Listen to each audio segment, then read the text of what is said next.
دیتے ہیں، اس کے ساتھ ساتھ مختلف اوقات میں مختلف نظموں اور اشعار کے ذریعے اس انسان کے اندر تمام تر چھپی ہوئی صلاحیتوں کا اظہار بھی کرتے ہیں کہ انسان تیرے اندر بے شمار صلاحیتیں موجود ہیں۔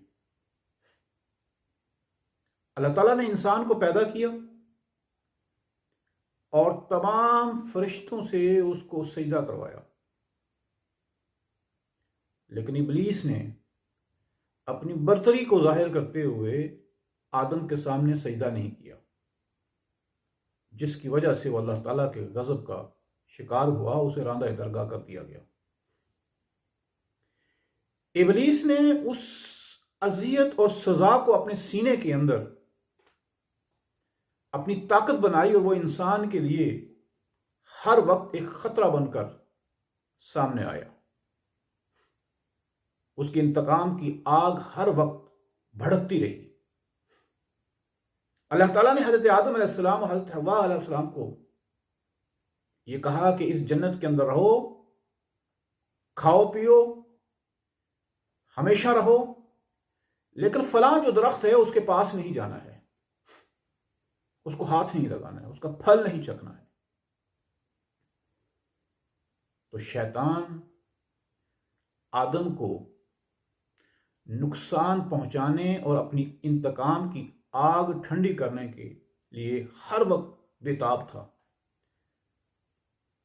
وہ حضرت آدم علیہ السلام اور حضرت حوا علیہ السلام کے پاس، دونوں کے پاس جاتا ہے اور کہتا ہے کہ اللہ تعالیٰ نے آپ کو اس لیے منع کیا ہے کہ اگر آپ یہ دانہ کھا لیں گے اور اس درخت کے قریب آ جائیں گے تو آپ کو جنت میں ہمیشگی مل جائے گی اور آپ کو یہاں سے نکالا نہیں جائے گا۔ اور ان کو بہکا کر ان سے وہ پھل کھلا لیا اور اس درخت کے قریب بھی چلے گئے۔ اللہ تعالیٰ آپ کو ان پر ناراض ہوئے اور اس ناراضی کا اظہار یہ کیا کہ ان کو دنیا کے اوپر بھیج دیا کہ تم یہاں جنت پہ رہنے کے قابل نہیں ہو، آپ دنیا میں چلے جاؤ۔ جب آدم دنیا میں آتا ہے، کیونکہ وہ فرشتوں کے درمیان کافی عرصہ رہ چکا ہے اور فرشتے اس کی تمام حرکات و سکنات، اس کے اندر رکھی گئی خوبیوں، اس کے علم، اس کے وسعت نظر کو اچھی طرح سے پہچانتے ہیں۔ جب انسان پریشانی کے حالم میں اس دنیا کی طرف آ رہا ہے، جب اسے دنیا کے اوپر بھیجا جا رہا ہے، تو فرشتے اسے سمجھاتے ہیں، بتاتے ہیں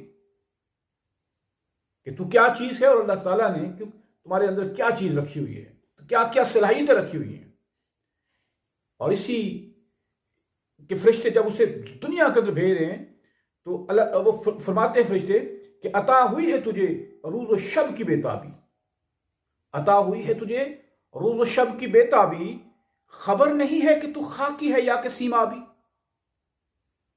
کہ انسان، ہم نے تجھے جو دیکھا ہے، ہم نے تجھے جو پرکھا ہے، ہم نے تجھے جو محسوس کیا ہے، وہ یہ ہے کہ اللہ تعالیٰ نے تمہارے اندر دن رات جو ہے بےتابی رکھی ہوئی ہے۔ تو کسی وقت بھی چین سے نہیں بیٹھتا، تو ہر وقت مضطرب رہتا ہے، ہر وقت نئی دنیاؤں کو تخلیق کرنے، نئی دنیاؤں کو تسخیر کرنے، نئی ایجادات کی طرف تیرا رجحان ہے۔ تیرے اندر اتنی وسعت ہے کہ تو کئی جہاں تخلیق کر سکتا ہے۔ یہ دنیا تو کوئی چیز نہیں، کئی دنیا ہے، تو اس دنیا کے اندر تخلیق کرے گا، کیونکہ تیرے اندر بےتابی ہے، تو ہر وقت بے چین رہتا ہے، مضطرب رہتا ہے، ہر وقت تجھے کچھ کام کرنے کی لگن رہتی ہے، تو ہر وقت حرکت میں رہتا ہے۔ تیرے لیے سمٹ کر بیٹھنا، ایک جگہ پہ بیٹھنا تجھے گوارا نہیں ہے۔ خبر نہیں ہے کہ تو خاکی ہے یا کہ سیمابی، حالانکہ بتایا گیا تھا کہ تجھے مٹی سے بنایا گیا ہے، لیکن لگتا ہے کہ تو مٹی سے نہیں بنا ہوا ہے، تو سیماب سے بنا ہوا ہے، پارے سے بنا ہوا ہے۔ وہ پارا جو کبھی ایک جگہ پہ رکتا نہیں ہے، چلتا ہی رہتا ہے، چلتا ہی رہتا ہے، اور اگر اسے آگ پہ بھی رکھیں تو ہر وقت بیتاب رہتا ہے، وہ کودتا ہے اس کے اندر، اور جب اس کو ملایا جاتا ہے تو وہ اکٹھا ہو جاتا ہے، لیکن اس کے اندر اضطراب ہے۔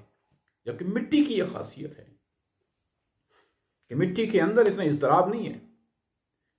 مٹی کو جہاں پھینک دیا جاتا ہے وہ وہاں سے ہلتی نہیں ہے، اس کو ہلایا جاتا تو ہلتی ہے، اور جب اسے ایک جگہ سے دوسری جگہ منتشر کیا جاتا ہے تب اس کے اندر حرکت آتی ہے۔ مجھے خبر نہیں لگ رہی ہے کہ تجھے کہا تو جاتا ہے مٹی کا، لیکن تو مٹی کا نہیں ہے، تو ہر وقت بے قرار رہتا ہے، ہر وقت جو تو اس وقت تیار رہتا ہے کہ تو نیک سے نیک کام کرنے کے لیے رہتا ہے۔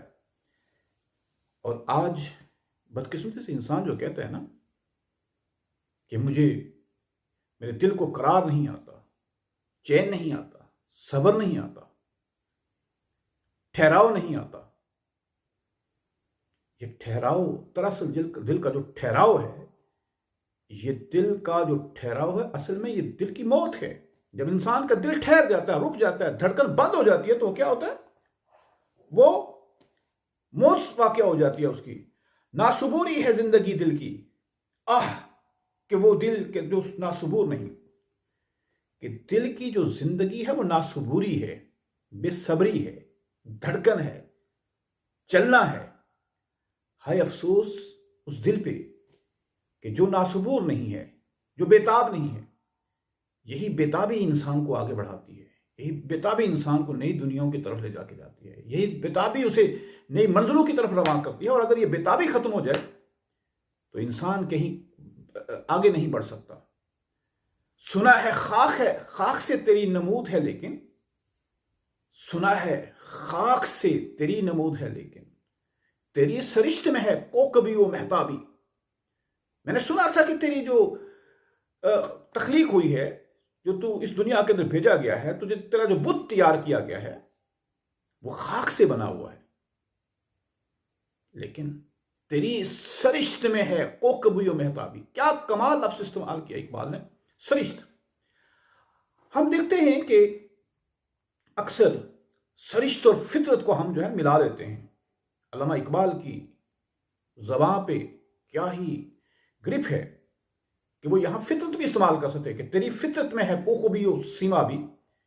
لیکن انہوں نے یہ نہیں کہا، انہوں نے کہا تیری سرشت میں ہے کوکبی و مہتابی۔ اب سرشت اور فطرت میں یہ فرق ہے۔ فطرت جو ہے وہ نیچر ہے، جو بخشی گئی ہے، ایکچول ہے، حقیقت ہے۔ ہم یہ کہتے ہیں، ہم یہ کہہ سکتے ہیں کہ سچ بولنا انسان کی فطرت ہے، کیونکہ فطرت نے اس کو سچ بولنا سکھایا ہے۔ اوریجنل جو اس کے اندر جو یہ بتایا گیا ہے، جو صلاحیت رکھی گئی ہے، وہ سچ بولنے کی ہے۔ ہم یہ کبھی نہیں کہہ سکتے کہ جھوٹ بولنا اس انسان کی فطرت ہے، کیونکہ فطرت کے اندر اس نے جھوٹ نہیں سکھایا۔ ہم کہیں گے جھوٹ بولنا اس کی سرشت ہے، یعنی سرشت ہم اس کو اس وقت استعمال کریں گے جو اس کے ایکچول سے مختلف ہو۔ یہاں اقبال نے کہا ہے کہ سنا ہے خاک سے ہے تیری نمود ہے، لیکن سنا ہے خاک سے تیری نمود ہے، لیکن میں نے تو سنا تھا کہ تجھے خاک سے بنایا گیا ہے، تیری سرشت میں ہے کوکبی و مہتابی، لیکن تو لگتا خاک کا نہیں بنا ہوا ہے۔ تیری جو سرشت رکھی گئی ہے، تیرے اندر جو صلاحیت ہے، وہ ستاروں اور چاند جیسی ہے۔ کیوں؟ کہ جو مٹی کی جو چیزیں بنی ہوتی ہیں نا، وہ اتنی خوبصورت نہیں ہوا کرتی، ان کے اندر اتنی چمک دھمک نہیں ہوتی، ان کے اندر اتنی رونق نہیں ہوتی، ان کے اندر اتنی نفاست نہیں ہوتی، لیکن تجھے دیکھ کر یوں لگتا ہے، فرشتے کہہ رہے کہ انسان تجھے دیکھ کر یوں لگتا ہے کہ تیری سرشت میں ہے کوکبی و مہتابی، کہ اس نے تیری سرشت کے اندر یہ رکھ دیا ہے کہ تو چاند اور ستاروں کی طرح چمکتا ہے۔ اور مٹی کی یہی خاصیت ہے، پچھلے شعر میں کہا گیا کہ مٹی کی یہ خاصیت ہے کہ وہ ایک جگہ سے دوسری جگہ حرکت نہیں کرتی، اسے حرکت کرائی جاتی ہے تو ہوتی ہے، لیکن تیری جو سرشت ہے وہ چاند ستاروں جیسی ہے کہ وہ جبھی ٹھہرتے نہیں ہیں، وہ ہر وقت آسمان پہ رواں رہتے ہیں، حرکت میں رہتے ہیں، ہر وقت وہ ایک جگہ سے دوسری جگہ رہتے ہیں۔ چاند جو ہے ایک مدار سے شروع ہوتا ہے اور پھر وہ سفر طے کرتا ہے، وہ دوسری جگہ پہنچ جاتا ہے۔ سورج صبح کے وقت اٹھتا ہے، نکلتا ہے، اور وہ اپنا ایک سفر شروع کرتے ہوئے مغرب کے اندر جا کے غروب ہو جاتا ہے، ٹک کر نہیں بیٹھتا۔ وہ اگر ایک جگہ پہ رک جائے، یہ ستارے، چاند، سورج، یہ اجرام افلاک اگر رک جائیں تو تمام کائنات کے اندر ایک زلزلہ آ جائے، ایک ہنگامہ بپا ہو جائے، قیامت بپا ہو جائے۔ اے انسان، میں نے سنا تھا، ہم نے سنا تھا، فرشتے کہہ رہے ہم نے سنا تھا کہ تجھے مٹی سے پیدا کیا گیا ہے، لیکن تجھے دیکھ کر یوں لگتا ہے کہ تجھے تو چاند و ستاروں سے پیدا کیا گیا ہے، تیرے اندر تو یہ فطرت رکھتی گئی ہے، چاند و ستاروں جیسے سرشت رکھتی گئی ہے۔ لقد خلقنا الانسان فی احسن تقویم، کہ میں نے انسان کو بہترین حالت کے اندر پیدا کیا، اس کو خوبصورت بنایا۔ جمال اپنا اگر خواب میں بھی جمال اپنا اگر خواب میں بھی تو دیکھے، ہزار ہوش سے خوشتر ہے تیری شکر خوابی، تو جاگتے ہوئے تو تیرا کمال ہی کیا ہے۔ تو جب جاگتا ہے، ہوش میں ہوتا ہے، چلتا ہے، پھرتا ہے، ایک جگہ سے دوسری جگہ جاتا ہے، اس خوبصورتی کا تو عالم ہی کیا ہے، اس خوبصورتی کا کیا ہی کہنے۔ تو اتنا خوبصورت ہے کہ اس جیسا تجھ جیسا کائنات کے اندر کوئی دوسرا ابھی تک پیدا ہی نہیں کیا ہے اللہ نے۔ تمہارے اندر اتنی خوبصورتیاں رکھتی گئی ہیں، ہزار ہوش سے خوشتر ہے تیری شکل خوابی، لیکن تو جب خواب میں بھی ہوتا ہے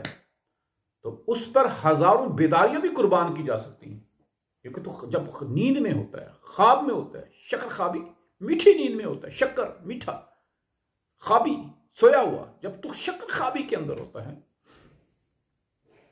تو اس وقت بھی تیرا دماغ نئی نئی دنیاؤں میں سفر کر رہا ہوتا ہے، نئے نئے خواب دیکھ رہا ہوتا ہے، نئی نئی مناظر تیار کر رہا ہوتا ہے۔ تیرا جاگنا تو جاگنا، تجھے اگر کوئی خواب ہی دیکھ لے، تیرے خواب ہی اتنے عظیم ہیں، تیرے خواب ہی اتنے اعلیٰ ہیں، تیرے خواب ہی اتنے بلند ہیں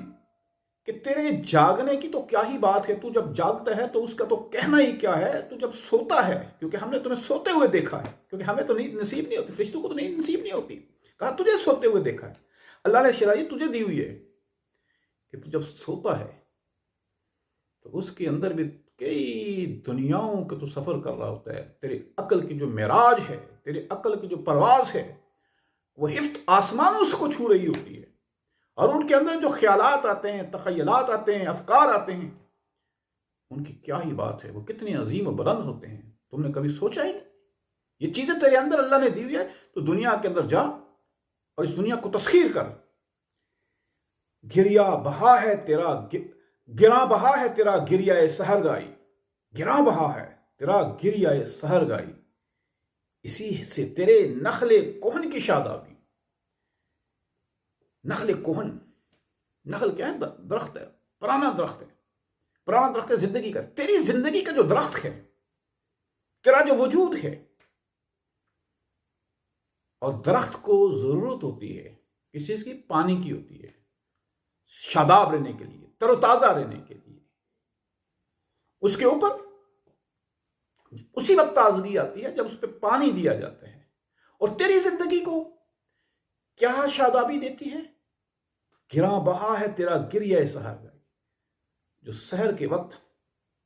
جب ساری دنیا سو رہی ہوتی ہے، سارا عالم سو رہا ہوتا ہے، اور تو رب تعالیٰ کے حکم سے اٹھتا ہے، اور اٹھ کر اس کی بارگاہ کے اندر اپنے گناہوں کو گن گن کر، چن چن کر اس سے معافی مانگ رہا ہوتا ہے، اور وہ فرشتوں سے پھر کہتا ہے، اے فرشتوں دیکھو، وہ شخص، سارا عالم سو رہا ہے، وہ شخص مجھے پکار رہا ہے، اور میری غیرت گوارا نہیں کرتی کہ میں اس شخص کے اس التجا کو ریجیکٹ کر دوں، اس کو مسترد کر دوں۔ اس گریے کی کیا ہی بات ہے، تو جو تہجد کے وقت اٹھ کر، سحر گاہ کے وقت، سحر کے وقت تو اللہ تعالیٰ سے لو لگاتا ہے، اس کی عبادت کرتا ہے، تیری زندگی کو، تو تیرے زندگی کے درخت کو جو تازگی دیتی ہے، وہ تیری آنکھوں سے گرے ہوئے جو اشک ہیں، وہ تیرے چہرے کو خوبصورت، نورانی اور بہترین تر و تازہ اور شاداب بنا دیتے ہیں۔ یہ تمہارے اندر اللہ نے صلاحیت رکھی ہے۔ فرشتے بتا رہے ہیں انسان کو، گراں بہا ہے تیرا گریہ سحر گائی، اتنا قیمتی ہے تیرا وہ سحر کے وقت آنسو بہانا، وہ گڑ گڑا کر معافی مانگنا۔ اس کی مثال ایسے ہے کہ جیسے کوئی پرانے درخت کے اندر پانی ڈال دیتا ہے، اور پانی اس کو ایک اور مرجھایا ہوا درخت ایک دم تر و تازہ ہو جاتا ہے۔ تہجد پڑھنے والوں کے چہروں کے رونقیں جو ہوتی ہیں، ان کے نور کا کیا ہی عالم ہوتا ہے، اور کہاں سے آتا ہے وہ گریہ جو ہوتی ہے، جو گریہ سحر ہے۔ اقبال فرشتے کی زبان سے کہتے ہیں کہ یہ ہمیں نصیب نہیں ہے، اے انسان یہ تمہیں نصیب ہے کہ تجھے یہ مقام اللہ نے دیا ہوا، تیرے اندر یہ صلاحیت رکھی ہوئی ہے۔ تیری نوا سے ہے بے پردہ زندگی کا ضمیر، انسانی فطرت کہ تیرے ساز کی فطرت نے کی ہے مضرابی۔ انسانی فطرت ایک ایسے ساز کی ہے جو بظاہر خاموش ہوتا ہے، لیکن اس کی خاموشی کا یہ مطلب نہیں ہوتا کہ اس کے اندر جو ہے تمام ساز ختم ہو گئے ہیں، وہ سازوں سے بھرا ہوتا ہے، فطرت اسے چھیڑتی ہے۔ جیسے ایک ڈھول ہے، ایک ہارمونیم ہے، ہارمونیم پڑا ہوا ہے، لیکن اس کے اندر ساز، وہ جتنے ساز ہیں، جو اتنے سر ہیں اس کے اندر پوشیدہ ہیں، وہ شروع سے ہوا ہے، لیکن جب اسے چھیڑا جاتا ہے، اس کو مضراب سے چھیڑا جاتا ہے، اور اس کو جب چھیڑا جاتا ہے تو وہ اپنے نغمے اگلنا شروع ہو جاتا ہے، اس کے اندر سے نغمے اگلنا شروع ہو جاتی ہے۔ تیری نوا سے ہے بے پردہ زندگی کا ضمیر، جو تیری نوا ہے نا، تو تیری آواز ہے، اس سے جو ضمیر، جو زندگی کا ضمیر ہے، اس کے پردے فاش ہو جاتے ہیں کہ تیرے ساز کی فطرت نے کیا ہے مضراب۔ اور جب تو انسان، تو ایک ایسے ساز کی مانند ہے کہ جس کے اندر نغمے بھرے ہوئے ہیں اور فطرت اسے چھیڑتی ہے، فطرت اسے چھیڑتی ہے تو اس کے اندر سے نغمے اگلنا شروع ہو جاتے ہیں۔ مطلب کیا ہے کہ تو جب فطرت کے قریب ہو جاتا ہے تو فطرت کے مقاصد کو پورا کر لیتا ہے، تو فطرت کا بالکل عین مطابق زندگی گزارتا ہے، غیر فطری زندگی نہیں گزارتا، فطرت کے مطابق جو اللہ تعالیٰ نے تجھے ودیعت کی ہوئی ہے، جو اصول بتائے ہوئے ہیں۔ اصول کیا ہے؟ صبح کو اٹھنا، کام پہ جانا، کھانا پینا، اپنے تمام تر جتنی یہ مظاہر فطرت ہیں ان کو دیکھنا، ان سے لطف حاصل کرنا، اور اللہ تعالیٰ کی تمام تر نشانیوں کے ان کے اندر تلاش کرنا۔ جب ان کے ہم آہنگ ہو جاتا ہے، ان کے مطابق ہو جاتا ہے، تو پھر دنیا کو پتہ چلتا ہے کہ قدرت کیا ہوتی ہے، کیونکہ تو ترجمان ہوتا ہے اس کے اندر۔ ایک اور جگہ پہ اقبال نے کہا تھا کہ فطرت کے مقاصد کی کرتا ہے نگہبانی، یا بندہ صحرائی یا مرد کوہستانی، کہ فطرت کے مقاصد کی اگر کون نگہبانی کرتا ہے، فطرت کے مقاصد کی اگر فطرت کیا چاہتی ہے، اور فطرت کے جو چیزیں ہیں جو اس دنیا کے اندر بھیجی گئی ہیں، ان کا جو نگہبان ہے وہ کون ہے؟ بنیادی طور پر وہ ہے یا بندہ صحرائی ہے، یا صحرا کا بندہ ہے، یا صحرا کا غلام ہے، یا پھر پہاڑوں پہ رہنے والا مرد ہے، جفاکش ہے، کہ جس کی فطرت کے اندر تمام تر رانائیاں اور خوبصورتیاں موجود ہیں۔ یہ دونوں جو ہے فطرت کے مقاصد کے ترجمان ہوتے ہیں کہ اللہ تعالیٰ فطرت سے کیا چاہتا ہے، اس کا نگہبانی بھی کرتے ہیں، اس چیزوں کی جو حفاظت بھی کرتے ہیں۔ تو فرشتے کہتے ہیں کہ انسان، تو دنیا کے اوپر جاتے ہوئے گھبرا نہ، تجھے دنیا کے اوپر، اور وہ جب انسان ان تمام چیزوں سے اس دنیا پہ آتا ہے، حضرت آدم علیہ السلام جب اس دنیا پہ آئے تو یہاں بھی اللہ گڑ گڑا کر معافی مانگتے رہے، گڑ گڑا کے معافی، پھر اللہ تعالیٰ نے انہیں کچھ الفاظ سکھائے، کچھ دعائیں بتائیں، اور ان دعاؤں کے کرنے سے جب ان کو معافی نصیب ہوئی، وہی انسان جب اٹھا تو اس نے اپنے رب کی عطا سے، اپنے رب کے حکم سے، وہ جو جنت پہ چیزیں دیکھ کے آیا تھا اس نے اس دنیا کے اندر بنا ڈالی۔ وہ محلات جو جنت کے اندر اس نے دیکھے تھے، وہ محلات اس نے یہاں بنا تخلیق کر دیے۔ وہ جو درخت، وہ پھل، وہ نہریں جو تھی، وہ اس نے یہاں بنا دی ہیں، وہ ہیرے جواہرات وہ اس نے یہاں اگا دیے ہیں، اور وہ تمام تر چیزیں جب اس نے یہاں بنا دی ہیں تو اسے اب کیوں